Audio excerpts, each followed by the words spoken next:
ഓം കാർപ്പണ്യദോഷോപഗതസ്വഭാവകവൃക്ഷാമത്താം ധർമ്മസമൂഢചേതക ശ്രേയസ്യാ നിശ്ചിതം ബ്രൂഹിതന്മേ ശിഷ്യസേഹം ശാതിമാം താം പ്രപന്നം. ഓം നമോ ഭഗവതേ വാസുദേവായ. നമോ ഭഗവതേ വാസുദേവായ. ഓം ശ്രീകൃഷ്ണായ പരബ്രഹ്മണേ നമ. എല്ലാവർക്കും നമസ്കാരം. ഇന്ന് ഗീതയിലെ 40-ാമത്തെ ശ്ലോകം തൊട്ടാണ്, 18-ാമത്തെ അധ്യായത്തിലെ 40-ാമത്തെ ശ്ലോകം തൊട്ടാണ് നമുക്ക് ചിന്തിക്കേണ്ടത്. ന തതസ്തി പൃഥ്യാം വാ ദിവി ദേവേഷു വാ പുന സത്വം പ്രകൃതിജൈമുക്തം യഥേഭിസ്സാ ത്രിഭിർഗുണൈ. പ്രകൃതിയിൽ നിന്നുളവായ ഈ 3 ഗുണങ്ങളിൽ നിന്ന് വേർപെട്ടിരിക്കുന്നതായിട്ട് ഒരു ജീവിയും ഭൂമിയിൽ എന്നല്ല സ്വർഗത്തിൽ ദേവന്മാർക്കിടയിലും ഇല്ലെന്ന് തന്നെ പറയാം. അതായത് സത്വം, രജസ്, തമസ് എന്നീ 3 ഗുണങ്ങൾ ചേർന്നതാണ് പ്രകൃതി എന്ന് പറയുന്നത്. അതാണ് സ്വഭാവം. ഈ ത്രിഗുണങ്ങളുടെ സാമ്യ അവസ്ഥയ്ക്ക് ഭേദം സംഭവിച്ചാണ് സൃഷ്ടിയും സമഷ്ടിയുമായിട്ടുള്ള സമസ്ത പ്രപഞ്ചവും ഉണ്ടായിട്ടുള്ളത്. ഈ ഗുണങ്ങൾ കലരാത്ത ഒരു വസ്തുവും ഈ ഭൂമിയിലോ മറ്റെവിടെയെങ്കിലുമോ ഇല്ല തന്നെ. പ്രകൃതിയുടെ ഘടകങ്ങളാണ് ത്രിഗുണങ്ങൾ. പ്രകൃതി ത്രിഗുണാത്മകമാണ്. ഇത് മനസ്സിലാക്കണം. അതുകൊണ്ട് 3 ഗുണങ്ങളും എല്ലാവരിലും ഉണ്ട്. സത്വരജ തമോ ഗുണങ്ങളുണ്ട്. ഇതിൽ ഏത് ഗുണമാണോ കൂടി നിൽക്കുന്നത് അതായിരിക്കും ആ വ്യക്തിയുടെ പ്രകടഭാവം. യഥാർത്ഥത്തിൽ ഈശ്വര സാക്ഷാത്കാരത്തിന് വേണ്ടി ശ്രമിക്കുന്നവർ, യഥാർത്ഥ ഭക്തിഭാവത്തിലേക്ക് എത്തുന്നവർ, ഈശ്വര സാക്ഷാത്കാരം നേടണമെന്ന് ആഗ്രഹിക്കുന്നവർ തമോ ഗുണത്തെയും രജോ ഗുണത്തെയും ജയിച്ച് സത്വഗുണത്തിൽ പ്രതിഷ്ഠിതമാകണം.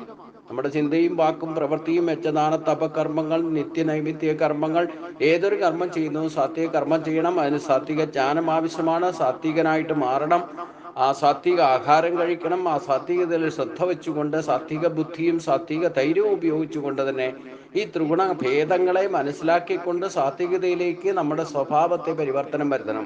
അത് പൂർവജന്മാർജിതമായിട്ടുള്ള സത്വരജ തമോ ഗുണങ്ങളുടെ വേരിയേഷൻസിലെ സ്വഭാവത്തിന്റെ വാസന, കർമ്മവാസനയൊക്കെ അനുസരിച്ചുകൊണ്ട് നമ്മൾ ഇപ്പോൾ എന്താണ് സ്വഭാവം എന്ന് മനസ്സിലാക്കിക്കൊണ്ട് ഈ ഗുണങ്ങൾ 3 ഗുണങ്ങളും എല്ലാവരിലും, സ്ത്രീയിലും പുരുഷനിലും മനുഷ്യജന്മം കിട്ടിയവരിലും മറ്റു ജീവജാലങ്ങളിലും സൂര്യചന്ദ്രാദി നക്ഷത്രഗോളങ്ങളിലും എന്ന് വേണ്ട ഈ പ്രപഞ്ചത്തിൽ സൃഷ്ടിക്കപ്പെട്ടിട്ടുള്ള എല്ലാത്തിലും, ദേവന്മാരിൽ പോലും ഇത് ബാധകമാണ്. സത്വരജ തമോഗുണങ്ങളുടെ വേരിയേഷൻസ് അവരുടെ സ്വഭാവത്തിൽ പോലും അവരുടെ കഥകളിൽ നിന്ന് നമുക്ക് മനസ്സിലാക്കാവുന്നതാണ്.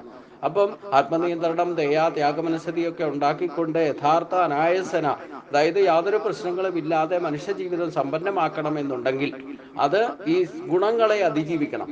ഗുണങ്ങൾ എന്തൊക്കെയാണ് ഇപ്പോഴുള്ളത് നമ്മുടെ സ്വഭാവത്തിൽ നിന്ന് മനസ്സിലാക്കിക്കൊണ്ട് രജോ ഗുണത്തിനും തമോ ഗുണത്തിനും അടിമയായിട്ട് ജീവിച്ചാൽ യാതൊരു സംശയവുമില്ല ബന്ധനത്രയങ്ങളും താപത്രയങ്ങളും വന്ന് ഭവിക്കും.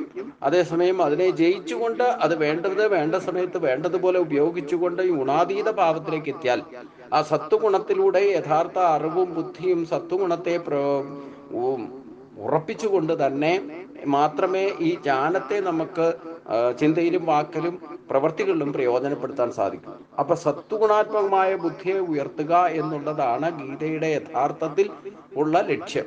അപ്പോഴേ തത്വജ്ഞാനത്തിന്റെ പ്രയോജനം നമുക്ക് മനസ്സിലാവൂ. അത് അനുഭവത്തിലൂടെ തന്നെ അതിൽ പരിവർത്തനം വരുത്തുന്നത് നമുക്ക് സ്വയം മനസ്സിലാക്കാൻ സാധിക്കും. നമുക്ക് അനായാസത ജീവിക്കാൻ സാധിക്കുക, സ്വയം ബുദ്ധിമുട്ടാതെ മറ്റൊരാളെ ബുദ്ധിമുട്ടിക്കാതെ നമുക്ക് ജീവിക്കാൻ സാധിക്കുക. നിർമ്മാനമോഹാജിത സംഘദോഷ അധ്യാത്മനിത്യ വിനിവർത്തകാമക ദുന്ദയ മുക്ത സുഖദുഃഖ സഞ്ജയ ഗച്ഛന്റെ മൂഢാപദമഭ്യന്തം. നമുക്ക് ഈ അവിദ്യാദോഷങ്ങളെ അനുഭവിക്കേണ്ടി വരുന്നില്ലെങ്കിൽ നമ്മൾ സത്വഗുണത്തിൽ ഉറച്ചു എന്ന് വേണം മനസ്സിലാക്കാൻ. ഒരു ഘട്ടം വരുമ്പോൾ പരിണാമങ്ങൾക്ക് വിധേയമായി തന്നെയാണ് നമ്മൾ ഇതുവരെ എത്തിയത്. ഇനി സത്വഗുണത്തെ ജയിച്ച് ഈശ്വര സാക്ഷാത്കാരത്തിന് എത്തേണ്ട സമയം വരുമ്പോൾ ശങ്കരാചാര്യർ പറഞ്ഞ പോലെ പഴുത്ത പഴം തനിയെ പഴുത്ത മാമ്പഴം തനിയെ വീഴുന്നത് പോലെ തന്നെ പക്വത വരുമ്പോൾ തനിയെ നമ്മൾ ഈശ്വരനിലേക്ക് എത്തിക്കോളും. അതിനു വേണ്ടിയിട്ട് നമ്മൾ ആഗ്രഹിക്കേണ്ടതില്ലേ, അതൊരു പരേച്ഛയായിട്ടോ ഭക്തിമാർഗത്തിൽ ചരിക്കേണ്ടതുമായിട്ടില്ല. ഇനി ഇവിടെ മനുഷ്യകുലത്തിൽ പറയാൻ പോകുന്നത് ബ്രാഹ്മണ ക്ഷത്രിയ വൈശ്യാം ശൂദ്രാണാം ച പരന്തപ കർമാണി പ്രവിഭക്താനി സ്വഭാവ പ്രഭവൈ ഗുണേ. അപ്പൊ 4 തരത്തിൽ സ്വഭാവത്തോടു കൂടിയവരാണ് മനുഷ്യകുലത്തിൽ ഈ വ്യവസ്ഥിതിയൊക്കെ നടപ്പാക്കുന്നത്. അത് ബ്രാഹ്മണൻ, ക്ഷത്രിയൻ, വൈശ്യൻ, ശൂദ്രൻ. ഇത് ഈശ്വര സൃഷ്ടിയാണ്.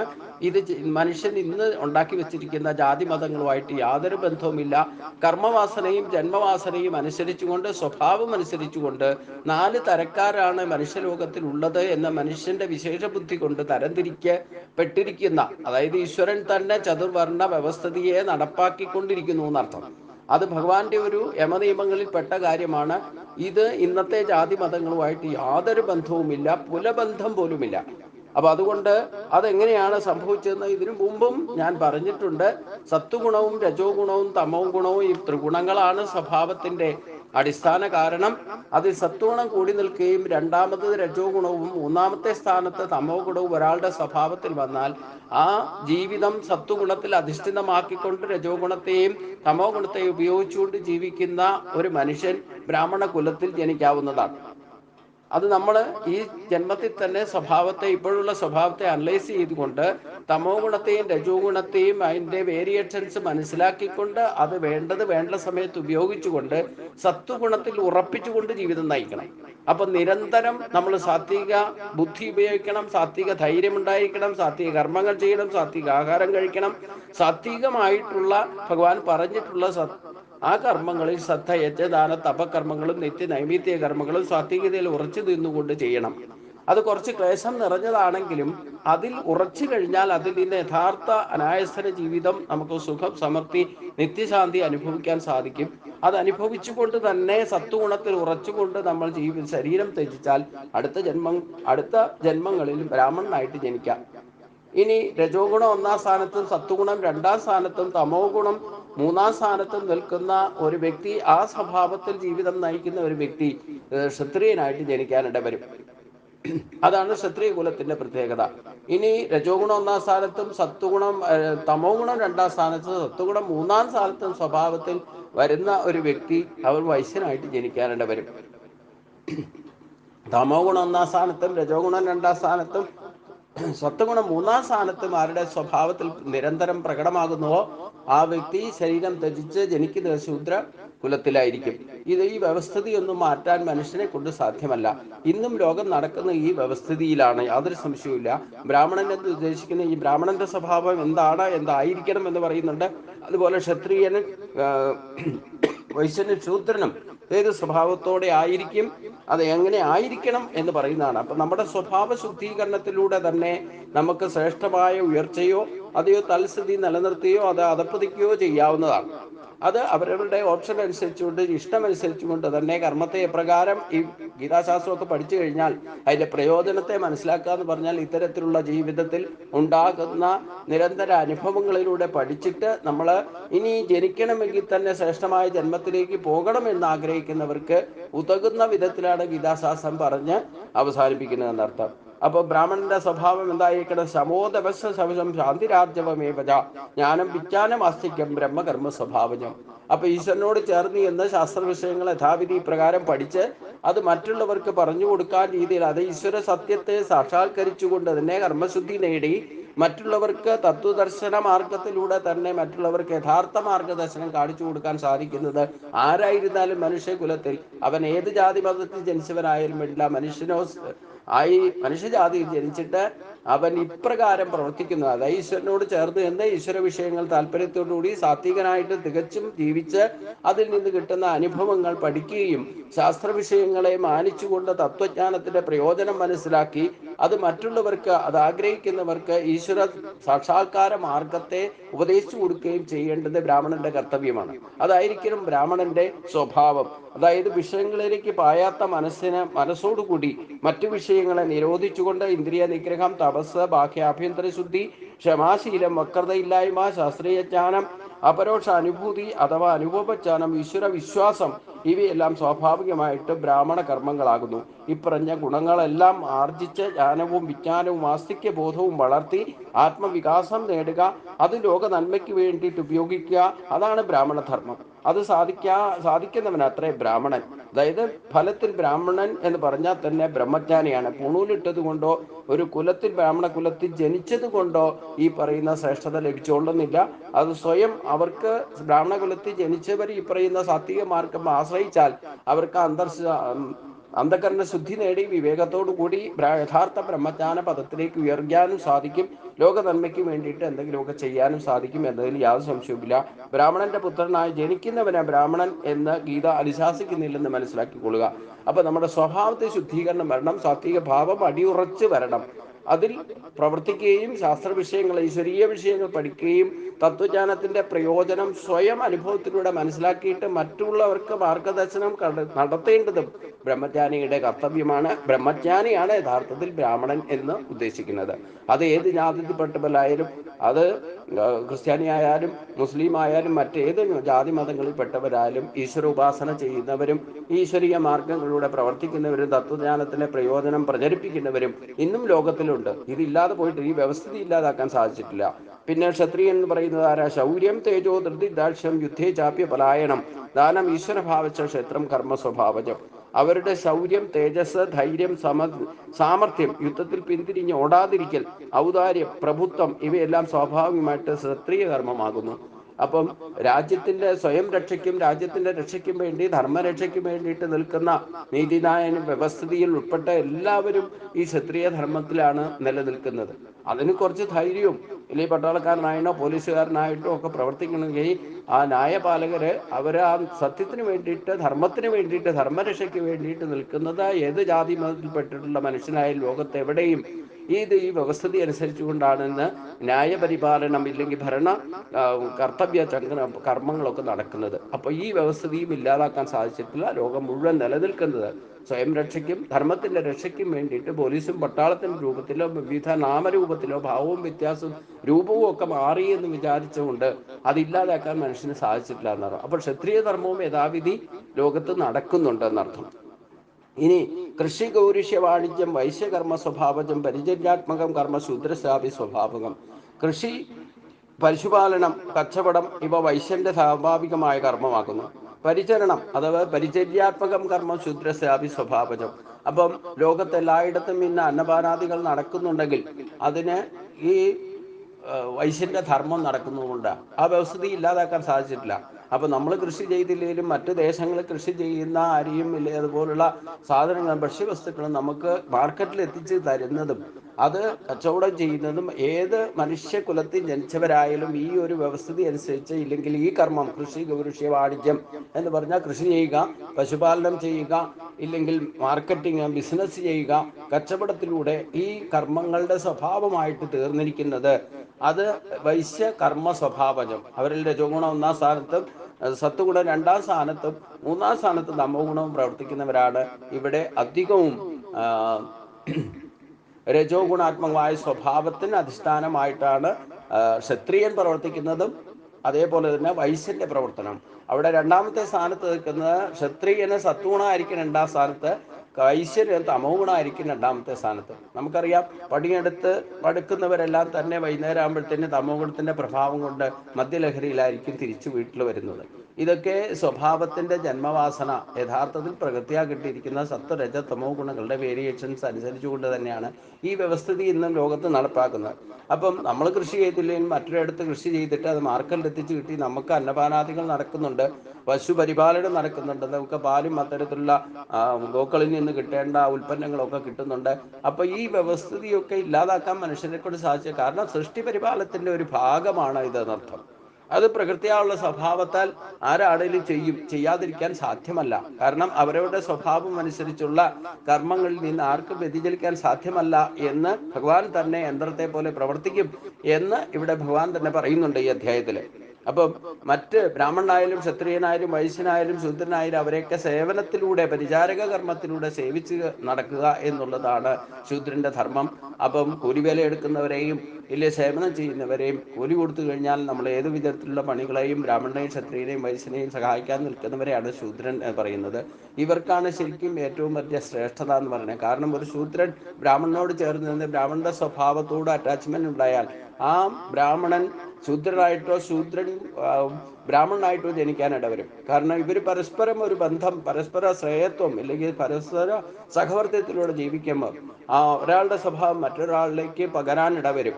അത് കുറെ കാലം ഒന്നിച്ച് കഴിയുമ്പോൾ ആ സംസ്കാരം ഓട്ടോമാറ്റിക്കായിട്ട് ജന്മവാസനയും കർമ്മവാസനയായിട്ട് മാറും. അപ്പം ശൂദ്രന് ക്ഷത്രിയന്റെ കൂടെ നിൽക്കുന്നതിനെ നിന്നുകൊണ്ട് അവരുടെ സ്വഭാവത്തെ ആശ്രയിക്കാൻ സാധിക്കും. അതേപോലെ വൈശ്യന്റെ സ്വഭാവത്തിലേക്ക് ആശ്രയിക്കാം. 3 ഓപ്ഷൻസ് ആണ് ശൂദ്രനുള്ളതെന്ന് അർത്ഥം. അപ്പൊ ശ്രേഷ്ഠം എല്ലാവരും കണക്കാക്കുന്ന ശൂദ്രജന്മം നികൃഷ്ട ജന്മമാണെന്ന്. അതല്ല, ഏറ്റവും കൂടുതൽ ശൂദ്രനായാലും ബ്രഹ്മചാരിയാകാൻ സാധിക്കും. അപ്പം അവരുടെ സാത്വിക സ്വഭാവം വളർത്തിക്കൊണ്ട് വരണം എന്നർത്ഥം. അപ്പൊ ഈ ത്രിഗുണാത്മകമായ സ്വഭാവത്തിന്റെ പ്രത്യേകത അനുസരിച്ചുകൊണ്ടാണ് ചതുർവർണ്ണ വ്യവസ്ഥിതി നടക്കുന്നതും ആശ്രമ ധർമ്മത്തിന്റെ വ്യവസ്ഥിതിയും അതനുസരിച്ച് പരിപാലിക്കപ്പെടുക.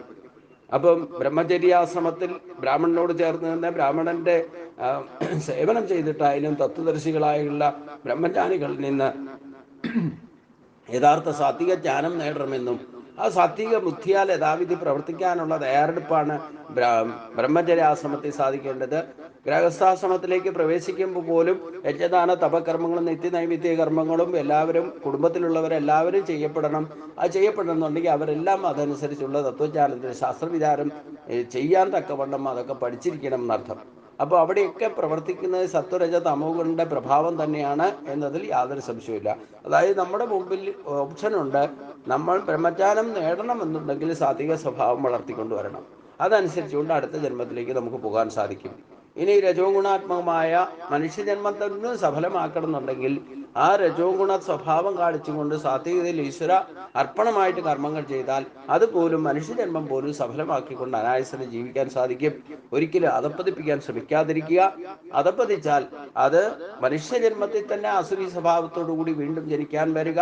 അധോ ജന്മത്തിൽ മറ്റ് ബ്രാഹ്മണനായിട്ട് ജനിച്ചയാളും പോലും സ്വഭാവത്തിൽ ശൂദ്രനുമായിട്ട് ചേർന്ന് നിന്ന് മമതാബന്ധം ഉണ്ടാക്കി അറ്റാച്ച്മെന്റ് ഉണ്ടാക്കി അത് ശൂദ്രനായിട്ടോ വൈശ്യനായിട്ടോ ക്ഷത്രിയനായിട്ടോ അറ്റാച്ച്മെന്റ് ഉണ്ടായാൽ ആ സ്വഭാവത്തിൽ ജീവിതം നയിച്ചാൽ ആ ബ്രാഹ്മണ കുലത്തിൽ നിന്നും അധപ്പതിച്ച് മറ്റ് കുലങ്ങളിൽ ജന്മം എടുക്കാൻ സാധിക്കും. അങ്ങനെ അധപ്പതിക്കാൻ വരെ ഇടവരും. അതേസമയം ശൂദ്രനായിട്ട് ജനിച്ച ഒരാള് ബ്രാഹ്മണന് വേണ്ട സേവനങ്ങൾ ചെയ്ത് വിചാരം ചെയ്ത് തത്വജ്ഞാനത്തിന്റെ പ്രയോജനം മനസ്സിലാക്കിക്കൊണ്ട് സാത്വിക സ്വഭാവത്തെ വളർത്തിക്കൊണ്ടുവന്നാൽ ആ ശൂദ്രജന്മത്തിൽ നിന്ന് അവന് പ്രൊമോഷൻ ഉയർച്ചയിലേക്ക്, അതായത് ബ്രാഹ്മണ ജന്മത്തിലേക്ക് എത്താൻ സാധിക്കും. അത് ക്ഷത്രിയ കുലത്തിനോടാണ് ബന്ധമുണ്ടാക്കുന്നതെങ്കിൽ ക്ഷത്രിയനായിട്ടോ ഇല്ലെങ്കിൽ ശ്രേഷ്ഠമായ ജന്മങ്ങളിലേക്ക് അവന് ഉയരാൻ സാധിക്കും. അതിൽ നിന്ന് ശൂദ്രജന്മത്തിൽ നിന്ന് അധപ്പതിക്കുന്ന അവസ്ഥയിലേക്ക് എത്തിക്കഴിഞ്ഞാൽ അത് ബ്രാഹ്മണനായാലും മൃഗങ്ങളോട് ഇല്ലെങ്കിൽ മൃഗത്തിന്റെ സ്വഭാവം കാണിച്ച് ജീവിച്ചാൽ പക്ഷിമൃഗാദികളുടെ ജന്മത്തിലേക്ക് അധപ്പതിക്കും. യാതൊരു സംശയവുമില്ല. അപ്പം ആ ഗുണത്രയത്തിൽ പറഞ്ഞിരിക്കുന്ന ഊർദ്ധം ഗച്ഛന്തി സത്വസ്ഥ മധ്യേ തിഷ്ഠന്തി രജസ ജഗന്യ ഗുണവർത്തിത്വോ അധോ ഗച്ഛന്തി താമസ എന്ന് പറഞ്ഞ ഗുണഭേദത്തെ പറ്റി പറയുന്നുണ്ട്. അപ്പൊ അതുകൊണ്ട് ബ്രാഹ്മണനും ക്ഷത്രിയനും വൈശ്യനും ശൂദ്രനും അവരുടെ സ്വഭാവത്തെ പറ്റി എന്താണ് എന്നും എന്തായിരിക്കണം എന്നും പ്രത്യേകം മനസ്സിലാക്കി അതാത് കുലങ്ങളിൽ ജീവിക്കുന്നവർ അവരുടെ കർത്തവ്യകർമ്മത്തെ സ്വഭാവം അനുസരിച്ചുകൊണ്ട് ചെയ്യണം എന്ന് തന്നെയാണ് ഇവിടെ ഭഗവാൻ പറയുന്നത്. സ്വയസ്വയ കർമ്മണ്യഭിരത സംസിദ്ധിയും ലഭതേ നര സ്വകർമ്മ നിരതസിദ്ധിയും യഥാ വിന്ദതി തശൃണു.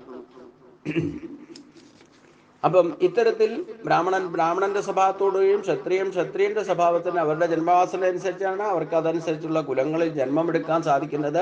അപ്പൊ അവരവരുടെ സ്വഭാവം അനുസരിച്ചുകൊണ്ട്, അതായത് സ്വഭാവം അനുസരിച്ച് കർത്തവ്യമായിട്ടുള്ളത് എങ്ങനെയാണോ ആ കർമ്മത്തിൽ നിഷ്ഠയോടുകൂടിയ മനുഷ്യൻ സിദ്ധി നേടാൻ എളുപ്പമാണ്. സ്വകർമ്മ നിരതനായ മനുഷ്യൻ എങ്ങനെയാണ് സിദ്ധിയെ പ്രാപിക്കുന്നതെന്ന് ഇനി പറയാം, കേട്ടുകൊള്ളുക എന്ന് ഭഗവാൻ പറയുന്നുണ്ട്. സംസിദ്ധിയും എന്നതിന് കർമ്മ അനുഷ്ഠാനത്താൽ അശുദ്ധി ക്ഷയം വരുമ്പോൾ, അതായത് അന്ധകരണ ശുദ്ധി വരുമ്പോൾ ദേഹേന്ദ്രിയങ്ങൾക്കും കൈവരുന്ന ജ്ഞാനനിഷ്ഠയാണ് യോഗ്യത എന്ന് പറയുന്നത്. അത് തന്നെയാണ് ആചാര്യപാദരും അതായത് ശങ്കരഭഗവത്പാദരും ആത്യന്തികമായിട്ട് പറയുന്നതും. അവിടെയാണ് ശ്രേഷ്ഠത വരിക. അപ്പൊ ബ്രാഹ്മണ കുലത്തിൽ ജനിച്ചാൽ പോലും സ്വകർമാനുഷ്ഠാനത്തിൽ ശ്രദ്ധയുണ്ടാക്കണം.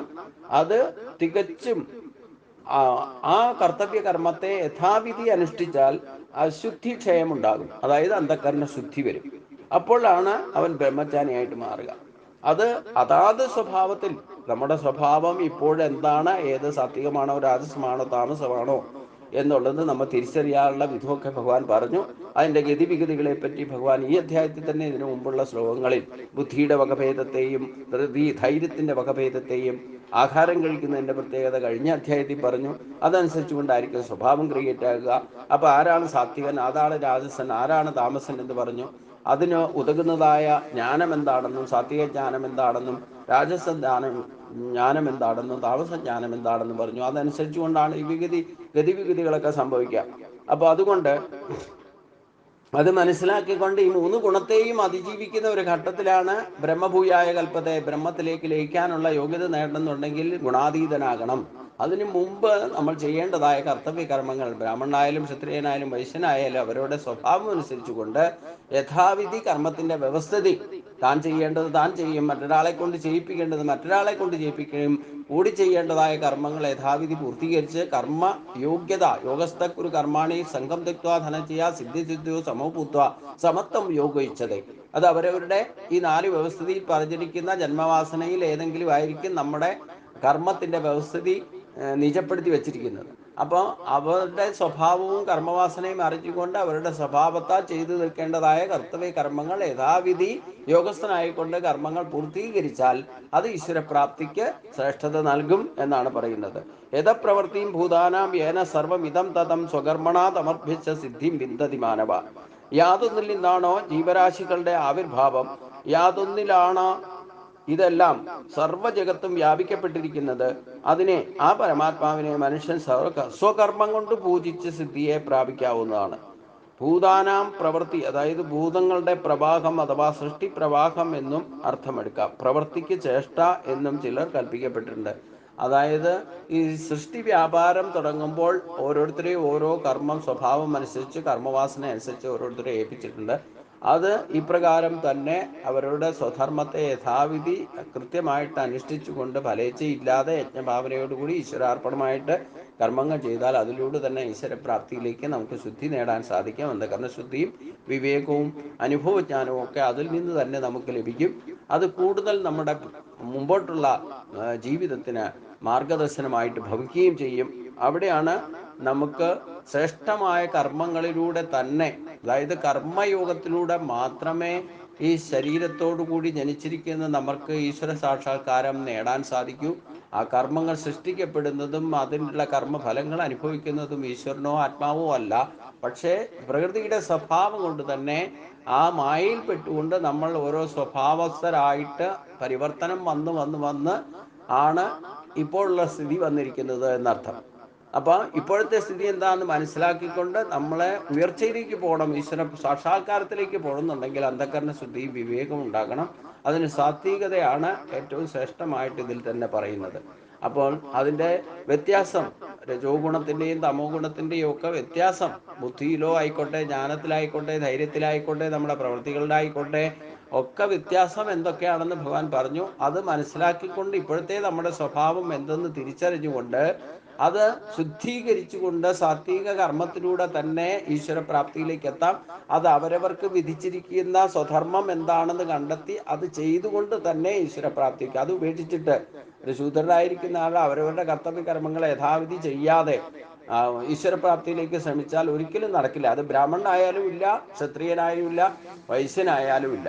അവരുടെ സ്വധർമ്മം എന്തെന്ന് മനസ്സിലാക്കി അത് കുറച്ച് ക്ലേശതയുണ്ടെങ്കിലും വേണ്ടില്ല, അത് ചെയ്താൽ മാത്രമേ ഈശ്വരിലേക്ക് എത്താൻ സാധിക്കൂ എന്ന് ഇവിടെ എടുത്തു പറയുന്നു. ശ്രേയാൻ സ്വധർമ്മോ വിഗണക പരധർമ്മ സ്വ അനുഷ്ഠിതാത് സ്വഭാവ നിയതം കർമ്മ കുർവന്നാപ്നോതി കിൽബിഷം.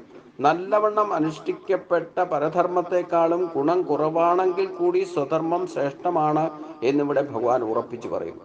അതുകൊണ്ട് സ്വഭാവം അനുസരിച്ച് കർത്തവ്യമായി വന്നു ചേരുന്ന കർമ്മങ്ങളെ ചെയ്യുന്നവൻ പാപത്തെ പ്രാപിക്കുന്നതല്ല. അത് ബ്രാഹ്മണനായാലും ക്ഷത്രിയനായാലും വൈശ്യനായാലും ശൂദ്രനായാലും അവർക്ക് ഈ പ്രകാരം, ഈ ഗീതാശാസ്ത്രത്തിൽ ഭഗവാൻ പറഞ്ഞത് പ്രകാരമുള്ള അതാത് കുലങ്ങളിൽ ജനിച്ചിരിക്കുന്നവർക്ക് അവരവരുടെ കുലധർമ്മത്തെ യഥാവിധി അനുഷ്ഠിച്ച് അതിൽ നിന്നൂടെ ഈശ്വരപ്രാപ്തി നേടാൻ സാധിക്കും. അത് സ്വഭാവവും അതനുസരിച്ചായിരിക്കും നമുക്ക് കിട്ടിയിരിക്കുക. അപ്പൊ ആ സ്വഭാവം അനുസരിച്ചു കൊണ്ടുള്ള കർമ്മത്തെ പൂർത്തീകരിക്കണം. അത് നല്ലത് ചീത്തയായാലും വേണ്ടില്ല, നമുക്ക് പൂർവ്വജന്മവാസനയും കർമ്മ വാസനയും അനുസരിച്ചുകൊണ്ടേ നമ്മൾ പ്രവർത്തിക്കും. അത് ചെയ്തു തീർത്ത് നമുക്ക് പറ്റാത്തതാണ് അതുകൊണ്ട് ദോഷമുണ്ടാകുന്നെങ്കിൽ അതിനോട് വിരക്തി ഉണ്ടാകണം. ദോഷമുണ്ടാകുമ്പോൾ തന്നെ ഇതെനിക്ക് പറ്റിയതല്ല എന്ന് തോന്നിക്കഴിഞ്ഞാൽ അതിനെ ഉപേക്ഷിക്കാൻ തയ്യാറാണ്. അതാണ് ത്യാഗമനസ്ഥിതി യൂട്ടിലൈസേഷൻ എന്ന് പറയുന്നത്. അപ്പൊ അതുകൊണ്ട് നല്ലവണ്ണം അനുഷ്ഠിക്കപ്പെടുന്ന പരധർമ്മം ചെയ്താലുള്ള ഗതിവിഗതികളെ പറ്റി ഞാൻ പറഞ്ഞു. നമുക്ക് കിട്ടിയിരിക്കുന്ന ബുദ്ധി നമുക്ക് ഉപയോഗിക്കാനുള്ളതാണ്. അഥവാ മറ്റൊരാളുടെ ബുദ്ധി ഉപയോഗിച്ചുകൊണ്ട് നമ്മൾ പ്രവർത്തിച്ചാൽ നമ്മുടെ ബുദ്ധി മന്ദീഭവിക്കും. അതാണ് പരധർമ്മം എന്ന് പറയുന്നത്. മറ്റവരുടെ സ്വഭാവത്തിന്റെ അധിഷ്ഠാനമാക്കിക്കൊണ്ട് അവരുടെ അടിമയായിട്ട് അവർ പറയുന്നത് കേട്ട്, അവർ മാർഗദർശനം നൽകുന്നത് അവർ പറയുന്നത് കേട്ട് പ്രവർത്തിച്ചു കഴിഞ്ഞാൽ പിന്നെ അവരുടെ ശക്തിയാണ് യൂട്ടിലൈസ് ആകുക. നമ്മുടെ ശക്തിയൊക്കെ മന്ദീഭവിക്കും. അപ്പോൾ അത് ദോഷമുണ്ടാക്കും നമുക്ക്. ഭാവിയിൽ നമുക്ക് ഏറ്റവും വലിയ ദോഷം ഉണ്ടാക്കും. അപ്പം നമുക്ക് കിട്ടിയിട്ടുള്ള കണ്ണും പഞ്ചവിധ ശക്തികളും അല്ലെങ്കിൽ ശരീരത്തിലുള്ള 18 ശക്തികളും നമുക്ക് ഉപയോഗിക്കാൻ വേണ്ടിയിട്ടാണ് കിട്ടിയിരിക്കുന്നത്. അപ്പോൾ അതിന് വേണ്ട വിധത്തിൽ ഉപയോഗിക്കുന്നതാണ് സ്വധർമ്മം എന്ന് പറയുന്നത്. അത് നമ്മുടെ സ്വഭാവം അനുസരിച്ചുകൊണ്ട് ഉപയോഗിച്ചോളാൻ പറഞ്ഞു, അതിന് സ്വാതന്ത്ര്യം നൽകിയിട്ടുണ്ട്. പക്ഷേ പരധർമ്മം എന്ന് പറഞ്ഞു കഴിഞ്ഞാൽ പരാബുദ്ധി ഉപയോഗിക്കുക, മറ്റൊരാൾ കാണിച്ചു തരുന്നതും ഇല്ലെങ്കിൽ കേൾപ്പിച്ചു തരുന്നതും അതുമാത്രമാണ് ശ്രേഷ്ഠം എന്ന് വിചാരിച്ചുകൊണ്ട് നമ്മുടെ കഴിവുകൾ പ്രയോജനപ്പെടുത്താതെ അത് അനുകരണ ഭാവത്തിൽ ആവർത്തിച്ചു കൊണ്ടിരുന്നാൽ അതിൽ നിന്ന് ഒരിക്കലും ഈശ്വര സാക്ഷാത്കാരം നേടാൻ സാധിക്കില്ല, ശ്രേയോമാർഗമല്ല. അപ്പോൾ അവരവരുടെ സ്വഭാവം അനുസരിച്ചുകൊണ്ട് തന്നെയുള്ള കർമ്മങ്ങൾ പ്രാതിനിധ്യം കൊടുത്തുകൊണ്ട് കർത്തവ്യ കർമ്മങ്ങളായിട്ട് അനുസരിക്കണം. അതാണ് സ്വധർമ്മം എന്ന് പറഞ്ഞാൽ തന്നെ അവരവരുടെ ഇഷ്ടാനിഷ്ടങ്ങൾ അനുസരിച്ചുകൊണ്ട് സ്വഭാവത്തെയും കർമ്മവാസനയും അനുസരിച്ചുകൊണ്ട് ഏതൊരു കർമ്മമാണോ നമുക്ക് പ്രൊഫഷനായിട്ട് കിട്ടിയിരിക്കുന്നത് അതാണ് സ്വധർമ്മം എന്ന് പറയുന്നത്. അത് ഉപേക്ഷിച്ചുകൊണ്ട് മറ്റേതെങ്കിലും കർമ്മങ്ങൾ ചെയ്യാൻ പോയാൽ താൽക്കാലികമായിട്ടൊക്കെ ചിലപ്പോൾ രക്ഷപ്പെടാനും ഇല്ലേ അതിൻ്റെ ഗുണഫലങ്ങൾ അനുഭവിക്കാനും ഒക്കെ സാധിച്ചാലും പരമമായ ശ്രേയസ്സും ശാന്തിയും ഈശ്വരപ്രാപ്തിയും ലഭിക്കണമെങ്കിൽ സ്വധർമ്മത്തിൽ ശ്രേഷ്ഠത വരുത്തണം. അത് ഓട്ടോമാറ്റിക്കായിട്ട് ആ ഒരു മാർഗത്തിലേക്ക് പ്രവേശിച്ചാൽ മാത്രമേ നമുക്ക് ഈശ്വര സാക്ഷാത്കാരം നേടാൻ സാധിക്കൂ. അപ്പോൾ സ്വധർമ്മം നിധന ശ്രേയകാന്ന് കർമ്മയോഗത്തിലും പറയുന്നുണ്ട്, ഉദ്ധവോപദേശത്തിൽ ഭാഗവതത്തിലും ഭഗവാൻ പറയുന്നുണ്ട് സ്വധർമ്മം തന്നെയാണ് ശ്രേഷ്ഠം, അത് യാതൊരു സംശയവുമില്ല. പക്ഷേ ഉദ്ധവനോട് പറഞ്ഞു കൊടുക്കുമ്പോൾ ഉദ്ധവന്റെ സംശയ നിവാരണത്തിനായിക്കൊണ്ട് ഏതെങ്കിലും പ്രതിസന്ധി ഘട്ടം നമുക്ക് വന്നാൽ സ്വധർമാനുഷ്ഠാനത്തിൽ ബ്രാഹ്മണനോ ക്ഷത്രിയനോ വൈശ്യനോ ശൂദ്രൻ അവരുടെ സ്വഭാവം അനുസരിച്ചുള്ള കർമ്മത്തിൽ നമുക്ക് ജീവിതം നയിക്കാൻ അല്ലെങ്കിൽ ജീവിതത്തിൽ പ്രതിസന്ധി ഘട്ടം ഉണ്ടായാൽ ആ ഒരു അവസരത്തിൽ നമുക്ക് താൽക്കാലികമായിട്ടുള്ള ഒരു ശാന്തിക്ക് വേണ്ടിയിട്ട് പരധർമ്മം അനുഷ്ഠിക്കാമെന്നും ആ പ്രതിസന്ധി ഘട്ടം അവസാനിച്ചാൽ സ്വധർമ്മത്തിലേക്ക് തിരിച്ചു വരണമെന്നും പറയുന്നു. എൻ്റെ ജീവിതത്തിൽ ഞാൻ ഈ എല്ലാ മാർഗങ്ങളിലും, അതായത് ഈ 4 വ്യവസ്ഥിതിയിലും പ്രവർത്തിച്ചിട്ടുണ്ട്. ബ്രാഹ്മണന്റെ കുറച്ചു കാലത്തോളം ബ്രാഹ്മണന്റെ കർമ്മം തന്നെ ചെയ്ത് ക്ഷേത്രത്തിൽ പൂജാരിയായിട്ട് ഇരുന്നിട്ടുണ്ട്. അത് കഴിഞ്ഞിട്ട് അതുകൊണ്ട് ജീവിതം നയിക്കാൻ ബുദ്ധിമുട്ടാണ്, പ്രതിസന്ധി ഘട്ടം വന്നപ്പോൾ പട്ടാളത്തിൽ ചേർന്നുകൊണ്ട് ക്ഷത്രിയ ധർമ്മം അനുഷ്ഠിച്ചിട്ടുണ്ട്. അവിടെ എല്ലാ കർമ്മങ്ങളും ചെയ്യേണ്ടി വരും, വൈശ്യന്റെ കർമ്മം ശൂദ്രന്റെ കർമ്മവും എല്ലാ കർമ്മങ്ങളും അവിടെ പട്ടാളത്തിൽ ചെയ്യേണ്ടി വരും. അപ്പോൾ അതിലും നമുക്ക് അനുഭവം ഉണ്ടായിട്ടുണ്ടെന്നർത്ഥം. ഈ നാട്ടിൽ വന്നാൽ പോലും നമ്മളിപ്പം ബ്രാഹ്മണന്റെ കർമ്മം ചെയ്യുന്നുണ്ട്, അത് കഴിഞ്ഞ് പോസ്റ്റ് ഓഫീസിൽ ജോലി ചെയ്തു എന്ന് പറഞ്ഞാൽ അത് വൈശ്യകർമ്മമാണ്. അതിലും അനുഭവങ്ങളിലൂടെ നമുക്ക് അതിൽ ശ്രേഷ്ഠത വരുത്തിയിട്ടുണ്ട്. അപ്പം പഠിച്ച അതിൽ നിന്ന് ഓട്ടോമാറ്റിക്കായിട്ട് നമുക്ക് ജീവിതത്തിൻ്റെ പ്രതിസന്ധി ഘട്ടങ്ങളെല്ലാം മാറിയപ്പോൾ സ്വയമേവ തൻ്റെ സ്വഭാവത്താലുള്ള ബ്രാഹ്മണന്റെ സ്വഭാവത്തിലുള്ള ആ ശാസ്ത്രത്തെ യഥാവിധി പഠിച്ചുകൊണ്ട് ഈശ്വര സാക്ഷാത്കാരത്തിന് വേണ്ടിയിട്ട് ശ്രമിക്കുകയും അത് മറ്റുള്ളവർക്ക് മാർഗദർശനത്തിലേക്ക് കടക്കാൻ ശ്രമിക്കുക എന്ന് പറഞ്ഞാൽ അതാണ് എൻ്റെ ശ്രേയോ മാർഗം എന്ന് പറയുന്നത്. അതുകൊണ്ടാണ് ഈ ജന്മത്തിൽ പഠിക്കാത്ത കാര്യങ്ങൾ പോലും എനിക്ക് നിങ്ങൾക്ക് പറഞ്ഞു തരാൻ സാധിക്കുന്നത്. ആ പൂർവജന്മ വാസനാബലം, അതായത് അവിടെ കർമ്മത്തിൽ ശുദ്ധീകരണം നടന്നു. നമ്മൾ ബ്രാഹ്മണന്റെ കർമ്മം ചെയ്തു, അതുകൊണ്ട് ജീവിതം നയിക്കാൻ പറ്റാത്ത പ്രതിസന്ധി ഘട്ടം വന്നു. അപ്പോൾ പരധർമ്മത്തിൽ ചെയ്തു, പരധർമ്മത്തിൽ അതിൽ നിന്ന് പല അനുഭവങ്ങളിലൂടെ അവിടെയൊക്കെ അന്ധകരണ ശുദ്ധി ഉണ്ടായത്.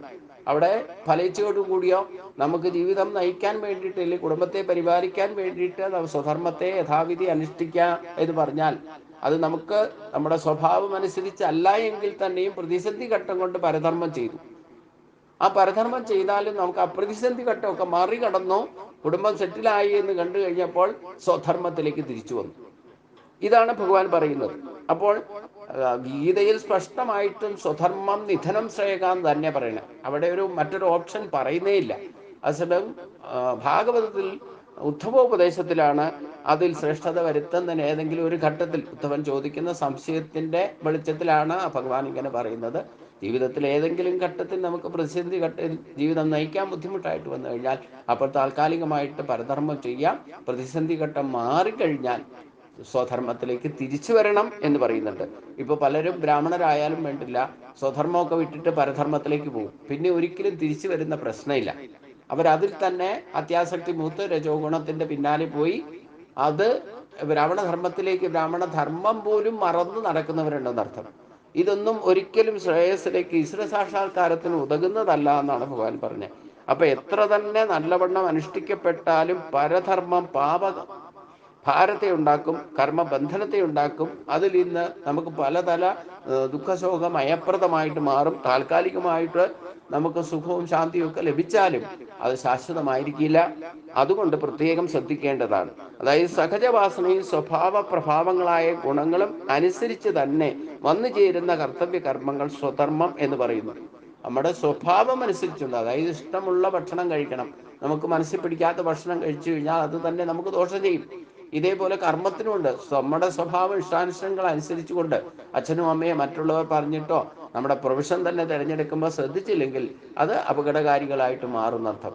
അപ്പോൾ അതാണ് ഇവിടെ പറയുന്നത്. അപ്പോൾ ഒരാളെ നിർബന്ധിച്ച് ഡോക്ടറാക്കണമെന്നോ എഞ്ചിനീയർ ആക്കണമെന്നോ ഒക്കെ നിർബന്ധിച്ച് അച്ഛൻ്റെ അമ്മയുടെ ആഗ്രഹം നടത്താൻ വേണ്ടിയിട്ട് കുട്ടിക്ക് താല്പര്യമില്ലാത്ത വിഷയം പഠിപ്പിച്ച് നിർബന്ധ ബുദ്ധിയാൽ ആ ഒരു മാർഗത്തിൽ അവരെ ചലിപ്പിക്കാൻ ശ്രമിക്കുന്നത് അത് സ്വധർമാനുഷ്ഠാനത്തിന് വിഘാതമുണ്ടാക്കും. അവിടെയാണ് സ്വഭാവം അനുസരിച്ചുകൊണ്ട് വന്നു ചേരുന്ന കർത്തവ്യ കർമ്മങ്ങളെ ചെയ്യണം. നമ്മൾ സ്വധർമ്മത്തിൽ ശ്രേഷ്ഠത വരുത്തി കഴിഞ്ഞാൽ നമ്മുടെ സ്വഭാവം അനുസരിച്ചുള്ള കർമ്മങ്ങളായിരിക്കും നമുക്ക് വന്നു ചേരുക, അതിലായിരിക്കും നമുക്ക് താല്പര്യവും. അപ്പൊ അത്തരത്തിൽ സ്വഭാവ ശുദ്ധീകരണം നടത്തണം എന്നാണ് പറയുന്നത്. അപ്പൊ സ്വധർമ്മം അനുഷ്ഠിച്ചുകൊണ്ട് തന്നെ നല്ലവണ്ണം അനുഷ്ഠിക്കപ്പെടുന്ന പരധർമ്മത്തെക്കാൾ ഗുണം ചെയ്യുന്നത് സ്വധർമ്മം ക്ലേശകരമാണെങ്കിൽ പോലും അതാണ് ശ്രേഷ്ഠം എന്ന് ഉറപ്പിച്ചു കൊള്ളുക. അതുകൊണ്ട് സ്വഭാവം അനുസരിച്ചുകൊണ്ടുള്ള കർത്തവ്യ കർമ്മങ്ങൾ വന്നു ചേരുന്ന കർമ്മത്തെ ചെയ്യുന്നവൻ പാപത്തെ പ്രാപിക്കുന്നില്ല എന്ന് ഭഗവാൻ ഇവിടെ ഉറപ്പിച്ചു പറയുന്നു. അത് അന്ധകരണ ശുദ്ധിക്കും വിവേകത്തിനും ഈശ്വരപ്രാപ്തിക്കും ഉതകുന്ന മാർഗമായിട്ട് സ്വീകരിക്കണം എന്നാണ് ഭഗവാൻ ഇവിടെ പറയുന്നത്. ഈ അടുത്ത ഭാഗം നമുക്ക് ഇനി എന്താണ് അതേപ്പറ്റി ഭഗവാൻ പറയുന്നത് എന്ന് നമുക്ക് അടുത്ത ഭാഗത്തിൽ ശ്രദ്ധിക്കാം. ഇത് സർവത്ര ഗോവിന്ദ നാമ സങ്കീർത്തനം. ഗോവിന്ദ ഹരി ഗോവിന്ദ. ഓം സ്വസ്തി പ്രജാഭ്യാം പരിപാലയന്താം ന്യായേന മാർഗേണ മഹിം മഹീശാ ഗോബ്രാഹ്മണേഭ്യഃ സുഖം ലോകാ സമസ്താ സുഖിനോ ഭവന്തു. ലോകാ സമസ്താ സുഖിനോ ഭവന്തു. ഓം ശാന്തി ശാന്തി ശാന്തി.